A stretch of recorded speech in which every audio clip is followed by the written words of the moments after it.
What if the version of you've been chasing is actually the one you've been trying to return to all along? The one before the noise, before the burnout, before you started shrinking to fit a life that never really fit you. This isn't about starting over. It's about returning. Returning to your soul, returning to your truth, the version of you that has always been meant to be. Each week, we're going to offer up real stories, hard-earned wisdom, and practical tools from powerful returns to help you reconnect with who you are and why you're here. I'm your host, Brian White, and this is The Return Project. In today's episode, we dive into the stories of what it's like to travel the world of burnout. From having a background in the corporate field and just working yourself to the point that, well, it burns you straight out. Angela Hodgson is sitting here across from me with an incredible story of how she transformed her life from a very corporate career, finding herself in a space of burnout, and where she took it. So, Angela, thank you so much for joining us. Thank you very much for having me here today. Angela, I'm going to pass the floor right over to you and let you share with our audience where it all began and where you took it. Okay, thank you very much. So I'm going to take everybody back to the year 2019. Imagine you've had a baby, or this is your second baby, and you are excited to return back to your corporate career. So that's where I was in 19. I returned back to Bentley Motors, where I had already been working for 8 years. I had a senior leadership position, which was leading on all training and development and people development globally across, I think it was 4,000 staff, 250 retailers. I had a team based all over the world, and I was excited but nervous returning back to work after maternity leave. And I returned back to work to quite a different place.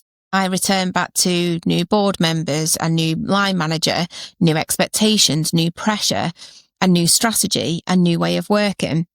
And it was all quite consuming. It was quite confusing. It was quite overwhelming. And at first I thought, oh, maybe it's just because I've gone from singing nursery rhymes every day to all of a sudden I'm back in the boardroom, I'm back in the corporate space. Then I went on an event in Barcelona. So I was launching a new product and I had delegates flying in from all over the world. I was leading probably about a team of about 50 people in Barcelona, and the Barcelona riots happened. So there was bombs, there was fires, there was shooting, there was lots and lots and lots of stress, and people were dying there. And I had my team that was stuck in the airport. I had delegates who were stuck in the aeroplanes. I had a team that was just looking at me for all of these answers. And I felt totally overwhelmed. So I rang back to HQ and I asked for support. And the answer that I got was, well, you need to document every decision that you're making. You need to document all of your decisions and the risks so that you can justify all of this when you come back. So I didn't feel like I was really supported. I felt like I was quite exposed to all of this literal terrorist kind of activity that was happening, and all of these staff and £1 million worth of products to look after 6 weeks after returning back from maternity leave. So that's when things started to change for me around, is this corporate life for me? And then other things were happening in my personal life. I had a brother who was in a war zone that went missing, and we didn't know where he was. I had a friend who, aged 35, went to bed and died. She, didn't get up. That was it. She was gone. I had a neurodiverse child who was really struggling. I had a baby, and then COVID happened. So the world was stopping. I had all of this stress at work. I had all this stress in my personal life. And I've always said, if it was just one, if it was just professional, I would be fine. But when it's professional and personal, it was just too much. So I had this massive burnout, I had this massive breakdown, and I just couldn't survive. I couldn't get out of bed, I couldn't talk, I couldn't do anything. And I went off sick from work for 6 weeks. The corporate bit was amazing. I was, fully paid and I had all of these benefits and things for being off, which was great. I'm not sure I can return to this. Then I got furloughed from work during COVID for another 8 weeks. And during that time, it was summertime. I was out in the garden with the children. We're back to basics in terms of the routine of, just playing in the garden, and we didn't have school, we didn't have work, we didn't have anything. And that was what got me through. And during that time, I thought, I can't stay doing this. So I made the decision to leave. I handed in my notice, which shocked everybody. Actually, they were doing redundancies, voluntary redundancies at that time. So I got paid to leave, and then that gave me some money to then set up my business and then start to work in a world where I really enjoy and working with growing small to medium businesses and helping their leaders to grow brilliant businesses without burning out, using all of that insight and all those personal experiences that I've been through. And so that's what I'm doing today, is helping those businesses. That sounds like you went through a period of incredible pressure and stress that is a little bit mind-blowing. Having all of that put on you after, especially you say, coming back from maternity leave. Yeah, that's kind of intense. Yeah, it was. Even your job alone did sound incredibly intense. Yeah. First off, kind of a cool position you had. That, yeah, I loved it. Was pretty darn cool sounding. But I can't imagine how anybody in that kind of role, leading that many people, that much pressure, wouldn't have experienced, like, the burnout ratio in positions like that must just be astronomical. Like, I couldn't imagine, how do people keep their brains together, and how do they not come into burnout when you're in a position with that much responsibilities, that many people to look after, products to look after, multi-million dollars worth of things to have to deal with? And you probably had bosses on top of you hounding down your throat, telling you what to do. Yeah. And then that's what's quite difficult in the corporate world is, things may have changed now. This was 5 years ago, that I actually left the corporate world. And at the time when I was there, it was very much driven by people masking, particularly myself. When I look back, I was masking who I actually was, what my preferences were, or how I wanted to lead as a leader. I led how I observed other people to lead. It was a very male-dominated environment that I was in. It was very macho. It was very about the ego. So that's who I became. So that wasn't really a safe or comfortable environment to open up about stress, personal problems, burnout. Nobody talked about that. It was actually quite frowned upon to be seen as going off sick. That was a big, brave pill I swallowed, to think it's going to be on my HR record that I've gone off with stress and this could impact my future career. And actually, I just thought, it doesn't really matter if it does, because I cannot continue. I can't continue with this level of pressure. I'm letting down my children, my husband, myself. I literally felt suicidal. I felt like I just couldn't cope with life anymore. So I reached absolute rock bottom. So some people thrive in those environments. Some people don't. But I just was one of those people who I'd done it for 9 years. I just couldn't do it any longer. Do you think that added pressure of not feeling like you can take time off to look after yourself adds to the amount of burnout that you're going to feel? Being in that position where if I felt that stuck, that I wouldn't be able to look after myself, and that I knew there was something wrong, but it was going to be frowned upon if I talked about it, thought about it, wanted to deal with it, I think that would, accumulate to the problem, don't you? For sure. And, I'm not saying that anybody ever said anything negative and ever said, if you go off and do this, it will be frowned upon. It was not an inherent thing that was documented as a policy or somebody had said. It was just the feeling. You heard people tittle-tattling and talking about, did you know that such and such a body's gone off? So, that's not going to serve them well. It was more that it was informal kind of things that was said and talked about. But with that comes a lot of pressure, and with that comes a lot of fear, really. I was feared about that impact that would have for, being promoted in the future or whatever that may look like. I was very feared and scared of how people would perceive me.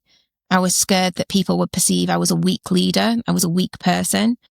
But actually, what it made it do is made me become really blooming strong, because I returned after my sick leave and I was really open about why I'd gone off, that I was stressed, that I wanted to change who and how I was leading. I wanted to be more transparent. I wanted to create these safe spaces for my team. So as much as I'd already kind of tried to do that, I even more lent into that. I talked about burnout, stress, pressure very, very openly with my team. So they felt like they could also talk to me about those things. It sounds like you are creating a real shift in the environment and the culture and the mind space around what even you had perceived it to be before. Because it sounds like before, the mind space that had been created in the environment was that feeling of don't talk about it, don't do it. And as much as we all know, those things are never written into anybody's contracts, and they're never actually, or they could never be really told. You can't tell someone they can't go off on stress leave or fire them for it. But they sure do a good job of making you feel that way. A lot of corporate businesses and even a lot of non-corporate businesses, the culture and the environment that's created can be something completely different than what is in words. It's interesting how powerful and important the culture and environment that's created in any workforce really is. Mm-hmm. How did you see that shift? Did you see a big shift when you came back and started leading with the different ideas and mindsets? How did the culture shift and change when you returned before you made your leap into your own business? So it was difficult times for culture shift to happen because it was also these voluntary redundancies, and some of it was mandated redundancies as well via a restructure. So it was you're trying to create change at the same time when there's a lot of negative things happening to people.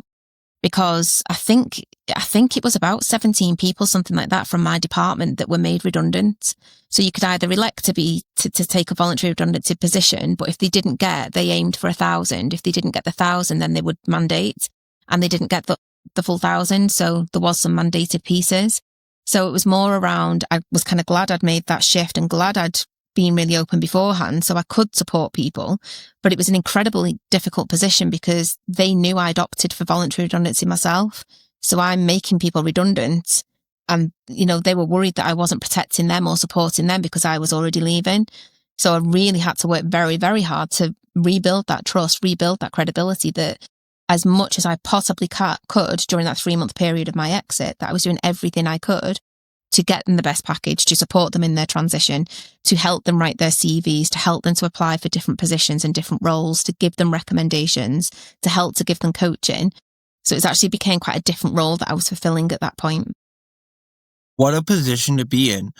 You've taken your redundancy, and people might look at that as, well, you're on your way out. You're not much of a leader anymore. Like, they could create a whole mindset in their own head around it. And yet you're still fighting to show them you've actually stepped up as a leader. Mm-hmm. You're not stepping away and just leaving them empty-handed. Mm-hmm. You're stepping up into a whole nother role of support and helping them transition into a new space as well. Mm-hmm.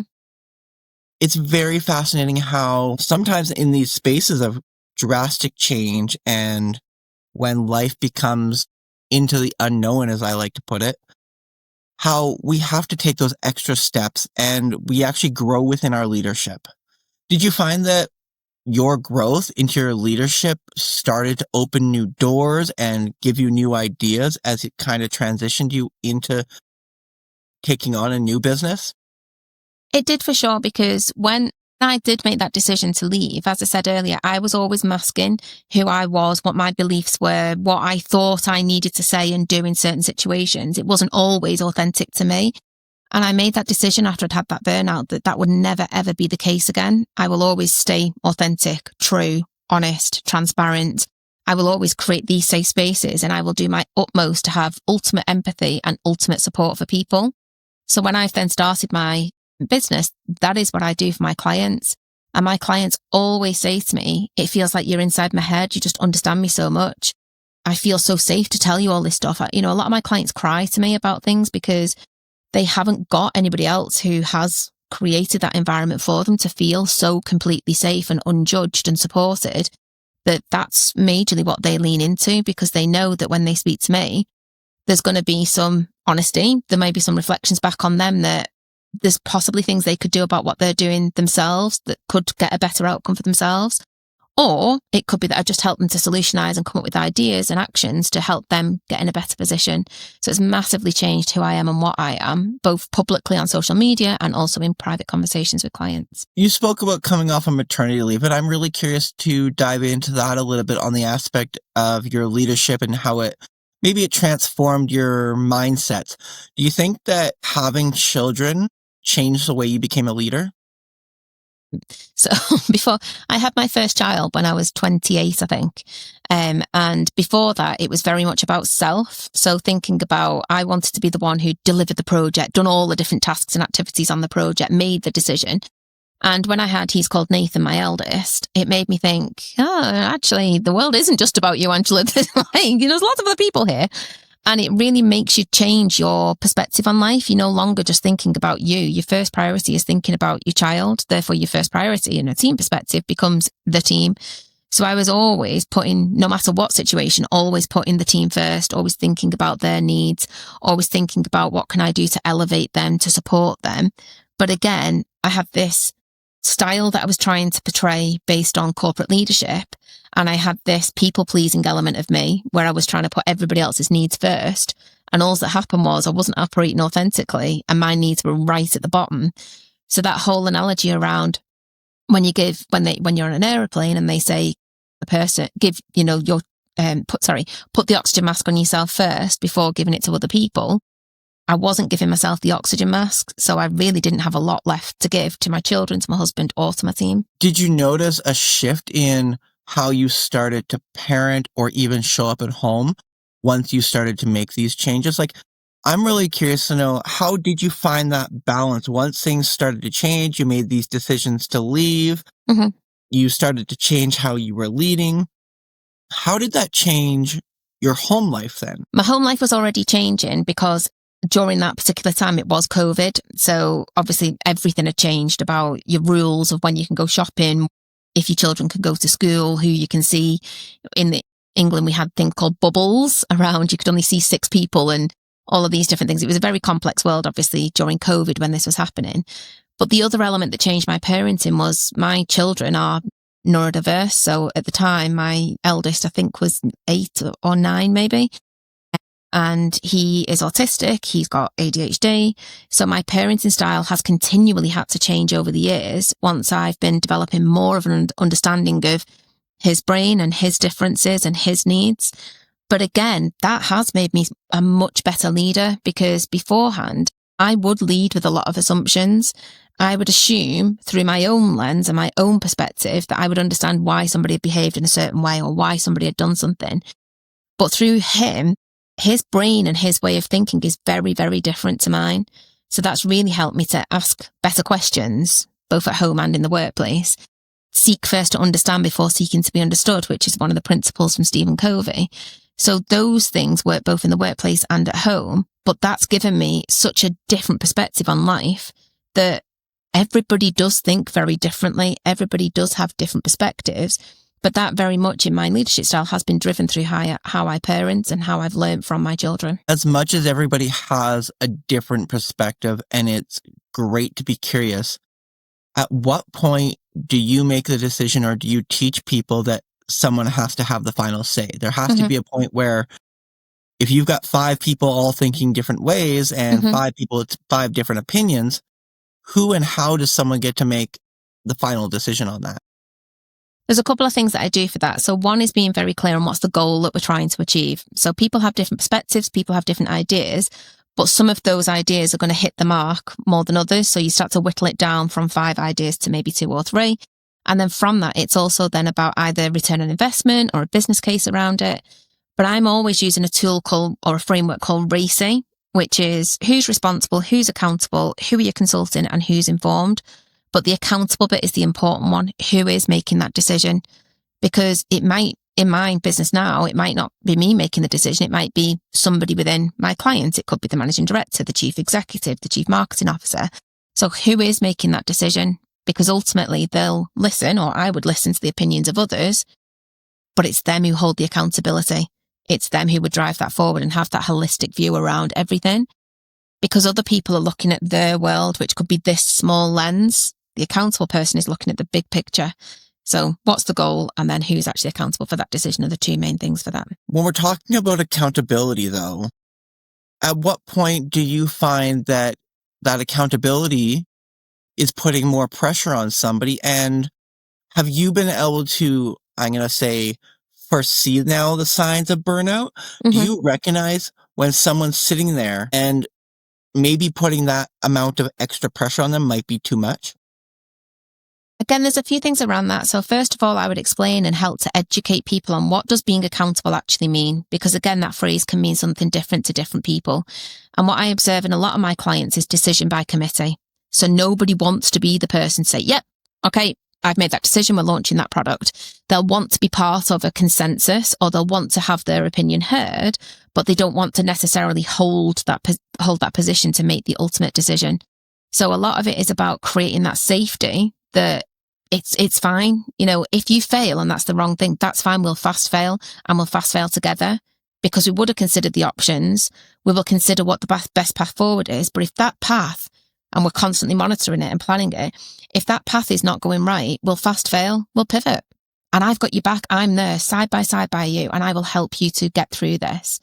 So creating that safety, creating those conditions and culture really helps people with that. Can you explain to me what fast failing is? That's actually a term that I am not familiar with. What is fast failing? So fast fail basically means if you've set a new direction that you want to go in, fast fail would be you've got to understand early what's the indicators that this is going off track. So if you're monitoring that you're going to enter a new market, for example, we're going to enter, I don't know, Germany as a new market, and you say, right, okay, we'll be there by the end of the year. If you've got milestones to say by Q1, that means we'd have found a distribution partner. That means by Q2, we'd have had the financial backing. That means by Q3, we'd have had all the intellectual property signed off, and Q4, we'd have launched the product. If by Q1, you've not got your distribution partner, is that because there physically is not a distribution partner that you can find, or is it because you've been looking in the wrong areas? So then you would start to fast fail and think, oh, actually, well, what's causing us to not meet this milestone? Do we need to pivot, or is it just we need more resources on that? So if you've got the right milestone set up, you can then track and check, are we on track or not? And you can make decisions along the way around this fast fail and kind of withdrawing or pivoting or changing the approach. Have you always been such structured and able to see all these pieces that fall into place from even a young age? Were you always such a strong leader and had that desire to create these formats that fall into place and help people grow and change and build structures such as strong as that? So the answer is yes and no. So with regards to wanting to be a leader, the answer is yes. So I've got 3 younger brothers. So, and I'm a year older than one, 8 years, and 10 years gap is the other 2. So I was the bossy mum, mini mum, and I was always, playing dolls with them and playing, making them do all these different things and being the one who decided what we were doing and where we were going. So I've always been that person from my childhood. And then with my friendship groups, I tend to be the one who organises things and plans things and puts things in the future. Same with my husband. I'm always the one who, we're moving house, we're going on holiday, we're going to have this business, we're going to do these things. So yes, in terms of the natural kind of leader and, taking responsibility for a group. But in terms of being structured, no. So I can spot patterns, I can spot quick routes through to stuff, but structure came from when I came back from that burnout. And it's because I had feedback from somebody who worked for me when I was creating all this safety. And they said that, Angela, you're so inspirational. You've got so much energy and so many different ideas, but sometimes you launch too many things at the same time. And sometimes we can't keep up with your pace. And sometimes that can be a bit overwhelming. So what we need to do is make it more structured, more streamlined and more simple to achieve those goals. So we can keep up because we want to do what you want to do, but we can't keep up. And that feedback changed me. That feedback made me realize I'm actually creating burnout of myself, of this pressure pot, but a lot of that burnout is coming from me and the pace I'm driving at. But I don't want that to fall to everybody else as well. So that's then made me create all of these systems and structures and processes and efficiency. And now I'm always looking to find the most simple way to achieve something. What are your thoughts on this philosophy that you need to have a balance of people when it comes to leadership in corporations and any kind of business, where you have that person such as yourself that is very structured and can pinpoint all the details, but you also need that person that is a little bit erratic and idea throwing and flowing and create.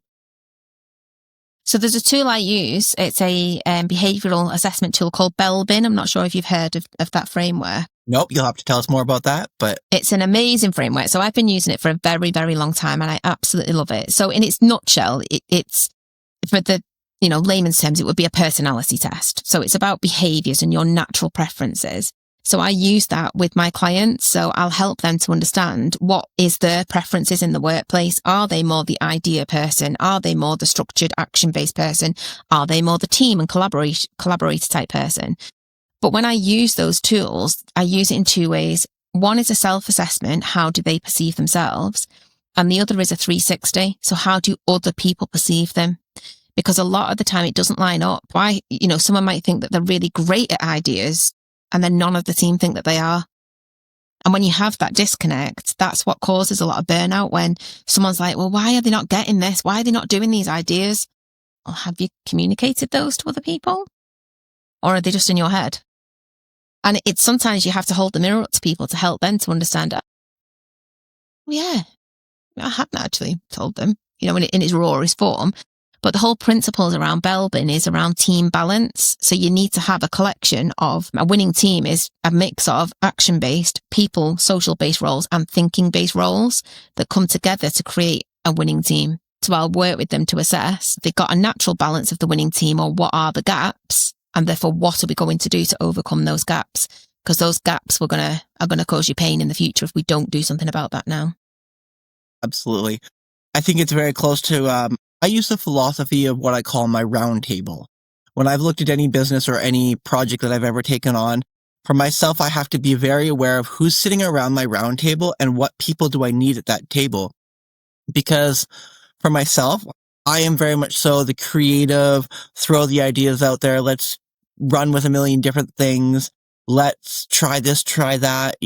I'm the creator and the idea guy and the work. Like, let's push it forward, get it done. Yeah. And so I've always found for myself, I need to have that person, such as yourself, that has that, wait a sec, Brian, let's slow down, look at part A, B, C. How do we get there? That structured format. I love those people at my table. Those are my go-to people. Yeah. I need to have my person who does the analytics and the numbers and the stuff I don't want to touch. Yeah. I could do it, but I don't want to touch that stuff. I need to have the person that is going to be our reliant workhorse that, you can give a task to and it gets done. Mm-hmm. And when you put, as you were just kind of saying, all those right people with their right powerhouse of each of their own tool specialties, that's when the magic happens. And yet, where you always have to have also a very key component person is, as we went back to the accountability and responsibility person, the person at the helm of your table who, when all this comes together, they are the one who has pulled the pin and are accountable for it. So I think it's really, I love this conversation of having the right people, the right places, and the right personalities all in the right facets. Yep. When it comes to leadership, though, do you have any insights or any special tools that you would say are missing now in a lot of the corporate business world? Is there any pieces that you have noticed over the years that people are lacking on or that people are excelling on now? So in terms of the lacking of the kind of framework, I have created my own framework and my own model. And this is based on my kind of 20 odd years experience of working in both corporate and SME, so small to medium businesses. And I've created this pathway and it's called Power. And I'm really excited about this. And I've trialed it with different clients, and it's basically a collection of things that I've noticed as gaps or noticed as things where people just don't get it. They don't know how to connect the dots between, I want to grow my business, I don't know which way to do it. There's 15 different ways I can do it. So I've created this framework. So it basically stands for P is purpose. So what is the purpose of the business? Where are you aiming to be? Do you want to grow your turnover? Do you want to enter 4 new markets? Do you want to launch 14 new products? What is it that you want to do? Why does your business exist? So that's the purpose piece. The O is organization. So what's your roles and responsibilities? What's the round table, like you were saying? Who's actually going to help you to put that thing together? What skills do you require in the business to drive that forward? The W is work habits. So what's your routines, your methods, your systems that are in place that are driving that? What's the rhythms in place in the business? The E, and this is one that I do see missing quite a lot, is engagement. So how do you get everyone really excited about what you're doing? I can't wait to play my part. Oh, I'm really excited to come into the workplace. I am helping to X. How do you get motivation and morale and energy around the business? You have to have engagement. And the R is results. So how do you measure all of that? What are you monitoring? How do you know you've actually achieved what you set out to achieve? So the framework is called Power. And then underneath Power, there's different toolkits I've developed and there's different support mechanisms that I've developed for leaders in businesses.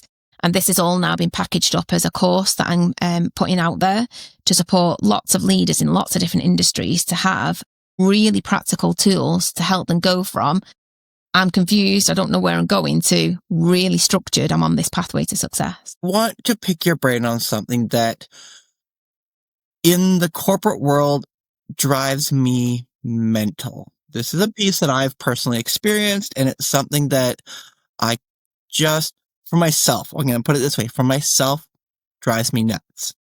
What is your take on the whole profit over people?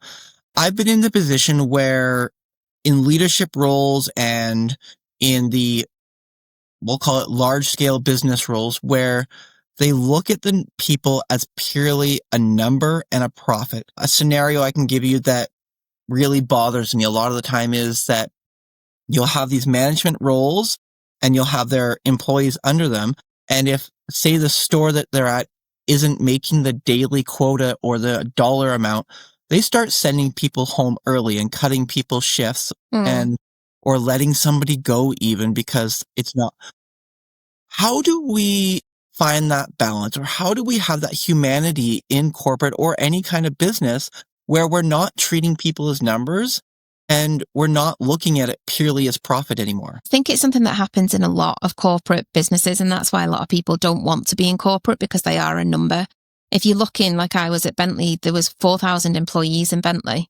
So it's very hard to know the children's names, the husband's name, the school they went to, their background. It's very, very hard to know that. And it's also very hard to really, really genuinely care about the conditions for that person and everything else, because there's so many people that you're trying to care for. You naturally can't have that level of care to that level of people. It's very difficult to achieve that. You know, I've got friends who work in the big four companies, so the big four consultancy companies. And again, there's tens of thousands of people who work in those businesses, and it is incredibly hard. But where it is successful is when you put people before profit, profit will naturally come. When people feel like you do care, you have got the right support mechanisms in place, the right benefits in place for them, they will go the extra mile for you. They will be the ones, if using your example of the store, how it's not sold a certain amount of things, they would be out there thinking of marketing campaigns, encouraging people to come in. They'd be keeping the shop really clean and tidy to make it a welcoming environment for other people to come into, because they're going to care. Because if you care about them, they'll care about you. It goes hand in hand. But a lot of companies, not only corporate, don't recognize that inherent link. They do put profit before people. Have you ever seen, or what is also your take on the one that you always kind of hear about, the employee always saying, you know, if somebody just up in corporate in an office that has no idea how the place is actually run or what's actually happening down here? And how do you think we could mend that disconnect and that feeling that people get that somebody in an office is making rules, policies, and structures and ideas that an employee down here is feeling like makes no sense and doesn't actually benefit the ground floor? Well, there's a couple of examples of that. So one example in the corporate world would be Marks and Spencer's. I'm not sure if you have I don't know that it's just a British brand or whether you have that in Canada, but so it's a real prestigious retail shop. It sells food, it sells clothes. And it's a very big company. So in Marks and Spencer's, all of the executives have to do at least one day every year on the shop floor. So they are stocking the shelves, they are directly talking to the customers, they're speaking to the staff on the shop floor. So they get that understanding of the reality of the day-to-day work and the day-to-day environment and the day-to-day people. So that's something good to do, to step into the shoes of other people. Something I do with my clients is I've set up a culture club. So this is the people within the business across different teams at the operational level of the business. They come together and meet as a culture club. They review the policies before they're launched into the business and give their feedback. And the feedback is always really surprising. So for example, we were launching a loyalty scheme into this company.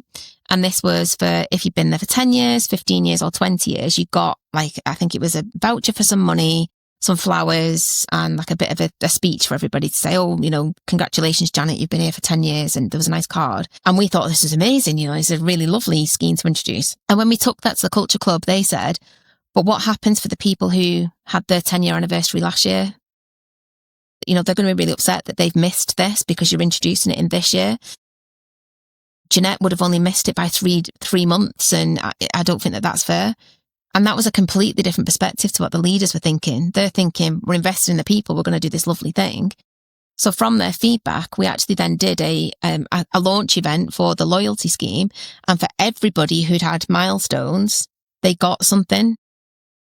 So we had this big buffet, we had a big speech, we did this whole thing about loyalty in the business. And then everyone was really excited then to congratulate everybody else because they all felt they'd individually been recognised. But we wouldn't have done that launch event had it not been for their idea or their feedback. Like how you were talking about a culture club. Can you break that down a bit more for us? Kind of what is a culture club and how does a culture club really work? So a culture club is a collection of people across different teams in the workplace. So they're representing the individual and unique perspectives of their teams. So instead of us thinking that, oh, I know everything about this business, the reality is you don't. You know, the reality is you're not at the coalface. You're not sweeping the floors, packing the thing, talking directly to the customers. You're in your boardroom and you're making decisions, but it's not always connected to reality. So it's a volunteer position where they meet once a month. They get training beforehand in terms of how to hold that responsibility. And we use a cultural assessment. So we assess the business first, get all of the opinions of all of the staff, what they love, what they don't like, what their ideas are. And the culture club then own the prioritization of those ideas. They own mini projects. They're supported in developing those projects. They review policies that the management team or leadership team will take them through to give their input into. They will speak to their team members and get their ideas or get their concerns and bring it to represent that voice into the culture club. I facilitate that as an external person, so it keeps it independent from the management team. And then I support the management team to put those things in place and train the culture club members on having more responsibility, taking on board projects and how to communicate. So it really starts to build that real change in culture because it's being driven from the bottom, not from the top. Can we please have this in more businesses incorporated? Yes. That is incredible. Now, here's the other component to it that I am very fascinated to know how you see it or how it actually works.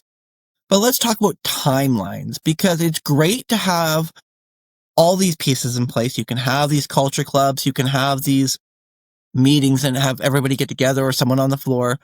But if it takes 6 months to a year or more for something to change, is it any good? Like, how do we also incorporate an efficient timeline to create these powerful changes?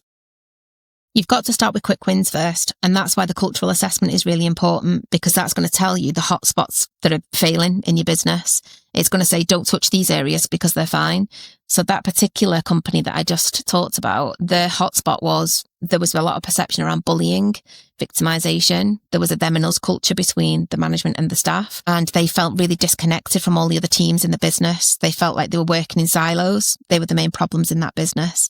So they were the things that we honed in on to fix. So we did training on what is bullying and victimization, because if everybody feels that, then you're all basically bullying and victimizing everybody else because it's not being done to you, it's how you feel. So we created a charter of here's the acceptable behaviours.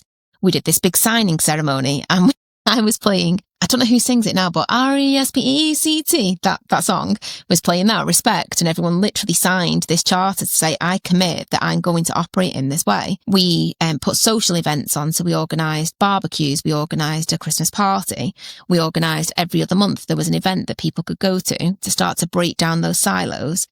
We created a team room that became like the staff base, so they could have the coffees in there or something to eat in there, and it wasn't just at the desk. So there was a communal area to go to. So we very quickly put into place things that broke down the main fundamental problems that they had, but it was being done from the culture club members.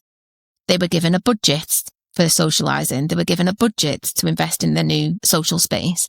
They were given training for things. But because everything was based on, you said this is the problem in the cultural assessment, therefore we are now doing this, and we involved them in that decision of what we were prioritising, they very quickly started to change and get on board with things, and they trusted the process. So what that enabled is we started to have longer term projects that we were working on, but there was a lot of quick wins along the way. So we built up a lot of trust and credibility fast. I like that. That actually seems like an somehow astonishing, efficient way to have things done. And again, I'm just going to say it. I wish there was more of that in more businesses. You know?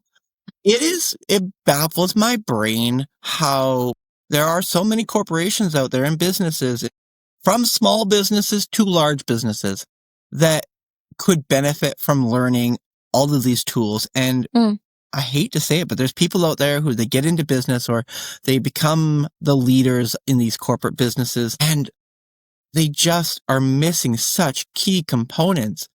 And I personally feel like that's why we're seeing such a downturn in a lot of these businesses. That's why we're seeing the collapse because they're not leading from the top or they're not leading from the bottom. They're leading purely from a heavy top end.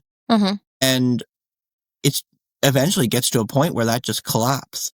Do you really kind of think that it does have to start from that bottom factor and you have to be able to lead the right way? Because if you become too top heavy, essentially it's just going to fall over.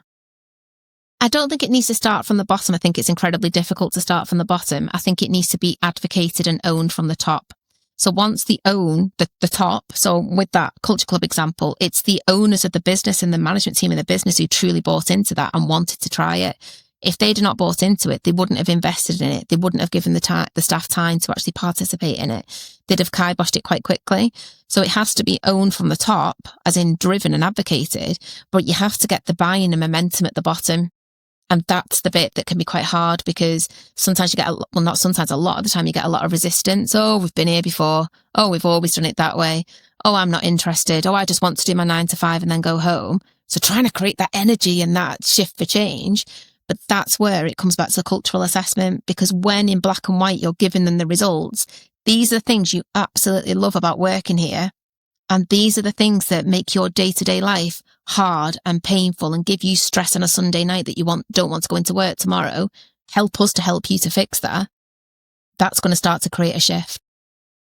Here's where I'm now my brain is just spinning on this a little bit, because is there a difference in the consistency that it takes in business to the consistency that it takes someone to change a habit personally? I really want to know from a corporate perspective and business mindset, when it comes to consistency, how important and how, effective is maintaining or finding that momentum, How do we get people on board to be consistent? How do we create that consistency? And how strong is having that true consistency in a business model? Consistency is key to success in my eyes, because you want to have the rules of the game really clear. Because what happens in a lot of companies is the rules aren't clear, or the rules change all the time. And I don't mean rules as in they're printed on the, and you have to sign off this policy. I mean just the ways of doing business around here, what's inherently what people know is come to expect in the workplace.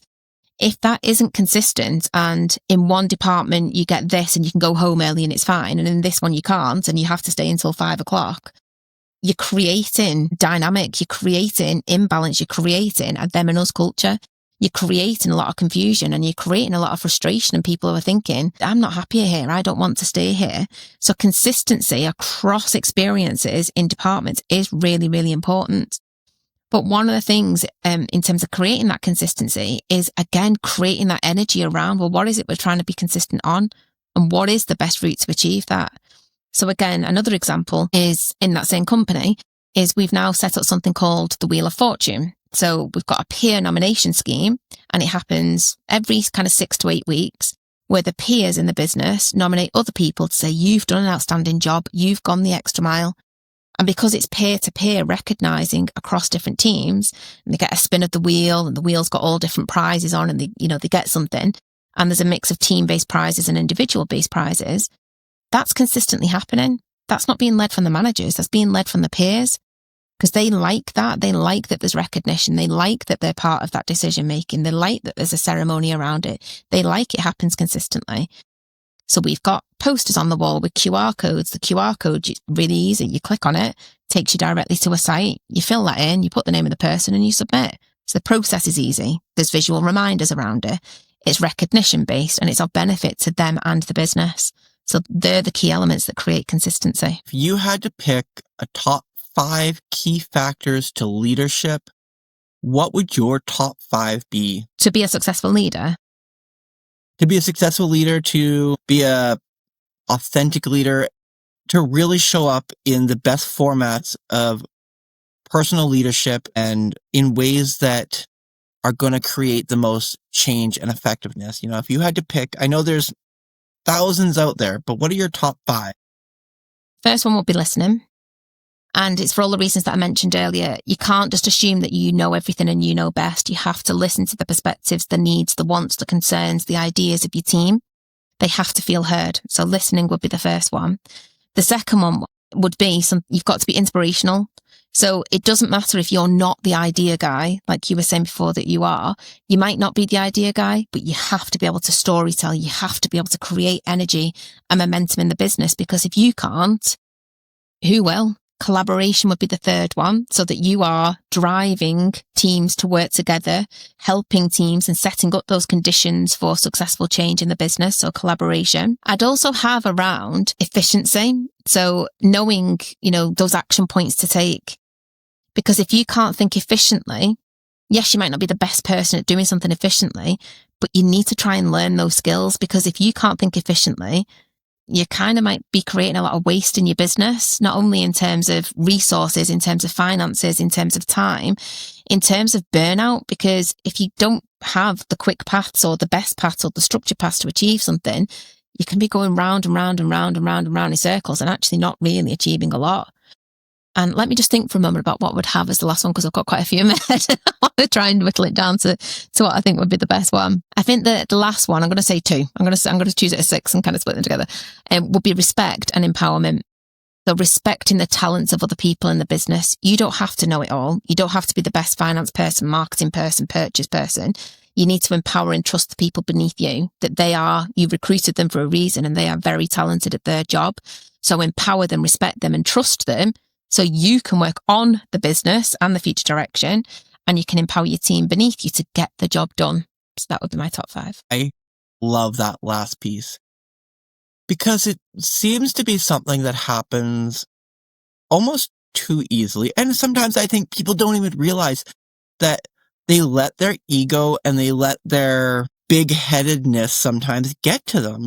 Some people get into these positions, and even if they started from being the guy that swept the floor and they always told themselves that that's where they'd remember they were, and they get promoted to the boss, all of a sudden they're making all these rules and they're putting all these things in, and they're losing their respect for everybody, and they've let their ego and their big-headed get to them. And I think that actually can happen so easily, and people don't recognize it until it's too late, until someone is yelling and screaming at them that, they've lost their way. And, so the concept of, every single one you touched in there, truly deeply important to being able to be a strong leader. What is one of the number one mistakes that you see in the most leaders now? Lack of alignment is the thing that I see a lot of. And what I mean by that is that everyone's trying to do the best for the business. Some people have personal agendas as well, so they're trying to do the best for themselves. But in the main, it is the best for the business. But they don't take the time to understand why somebody thinks something different to them, or what their perspective is, or where they're trying to go. So you end up with a lot of decision by committee, where you're spending a lot of time going around and around and around and around in circles talking about things. What that creates is chaos beneath, because if you're telling me one thing and another leader's telling me something different, I'm confused. I don't really know what's expected. So the main mistake that I see is that people don't take that time at the beginning of something they're trying to create to seek alignment with leaders. Because if you don't have alignment with leaders, it's like saying, for example, you go into a strategy meeting and then everyone's got an understanding. Oh, right, we're climbing a mountain. Everybody walks out, we're climbing a mountain. Well, one person's climbing Kilimanjaro, another person's climbing Mount Everest, and another person thinks that little hill that we've got with that nice view, that's where we're climbing. So they go and tell their teams, everyone's climbing somewhere different. No one knows when we're climbing, why we're climbing. What are we going to do when we get to the top? Have we got the kit to climb? So if you don't align, you're just burning through all your resources, and you're burning through that energy, and you're burning through your team. They're not going to last the long stretch if you don't seek alignment right at the beginning. So that's the main mistake that I say. It's incredibly powerful, because you have to be aligned, and you have to create that alignment within your entire team, which it's not easy. But once you can have everybody on the same page, the same vision, and the same direction, It's amazing how fast big things are getting done. You're moving that whole mountain when everybody can come together like that. Mhm. And it's amazing when you don't have that alignment, how fast that mountain is actually falling down on top of everybody. Yeah, it is. But people don't necessarily think that. People think that we just got to go, quick. But, I say the analogy to my clients, it's like we want to go really quick. So put your foot on the gas, go as fast as you can. To where? Mm-hmm. I have to share an analogy with you that I got told that really kicked me in the butt, more or less. I had a great mentor of mine look at me and tell me, Brian, slow is fast. Mm. And at first when they looked at me, I was like, what are you talking about? And they're like, slow is fast. And it clicked into me. I was running so far fast forward, trying to get everything done, trying to be the most efficient person. I was missing key components. I was letting details slip. There was things that weren't getting taken care of because I thought efficiency and hard work and plowing forward, I got told my mission, so let's go. That was going to be the key to it. But really, I was missing the vision and the direction. Yeah. And there's a whole piece around that, which is called work smarter, not harder. So there's no point working more hours. There's no point doing more things. You need to work smarter. Why are you in the car? Where are you programming your GPS to? And then put your foot on the gas. Because if you just put your foot on the gas without those other two things, you're going to run out of fuel. And then what do? You're in the middle of nowhere. You can't get fuel. You've not got anybody with you. You've got no supplies with you.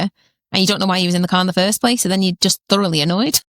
Yeah, I found myself there many a times before. I'm just sitting here laughing going, yep, because I'm thinking back to all the times I did that and I'm going, my Mr. White boy. Yeah.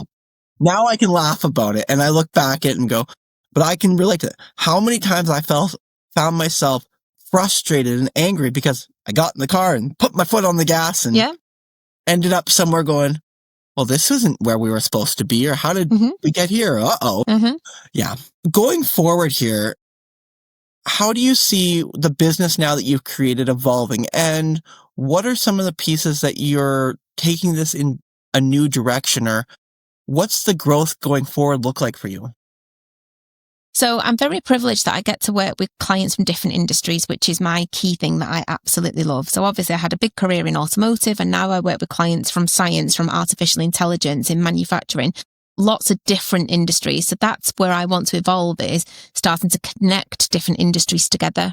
So the course that I mentioned earlier with the Pathway of Power, and creating and launching a course that's going to enable different leaders from different areas to come together to really learn from each other. Because what you do in construction is different to what you do in artificial intelligence, but there's things that you will learn from each other very quickly.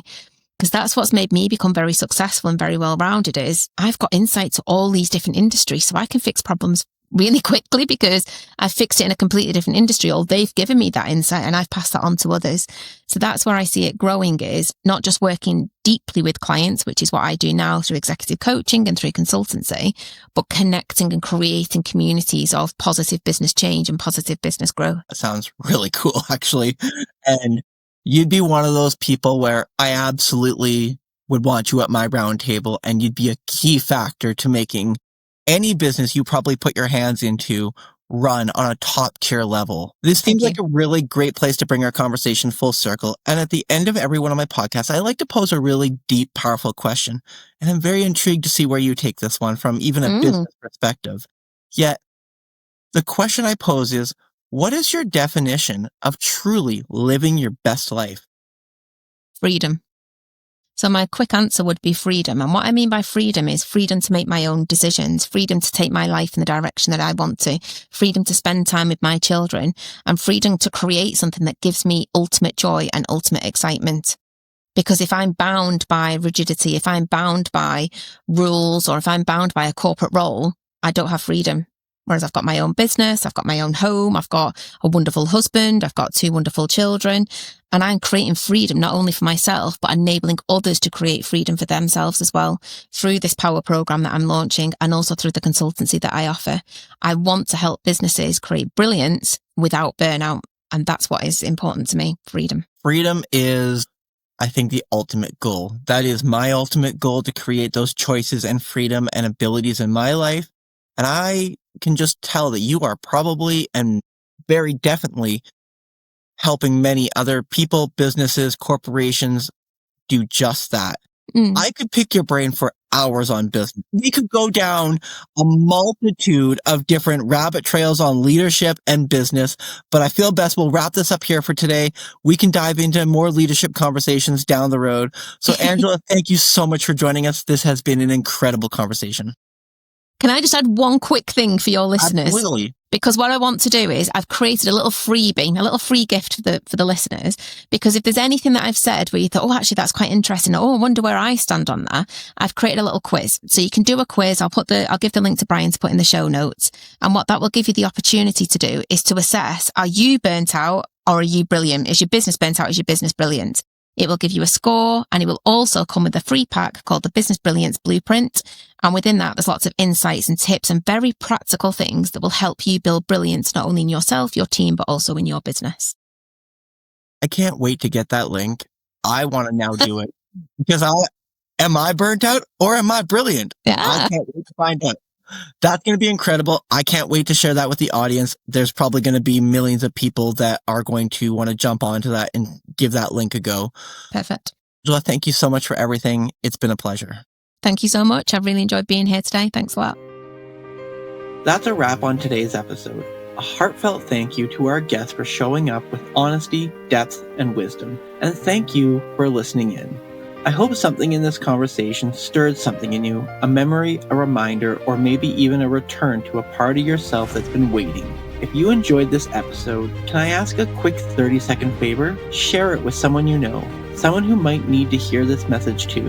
And don't forget to explore past episodes. There's so much more waiting for you there. Until next time, I'm your host, Brian White, and this is The Return Project.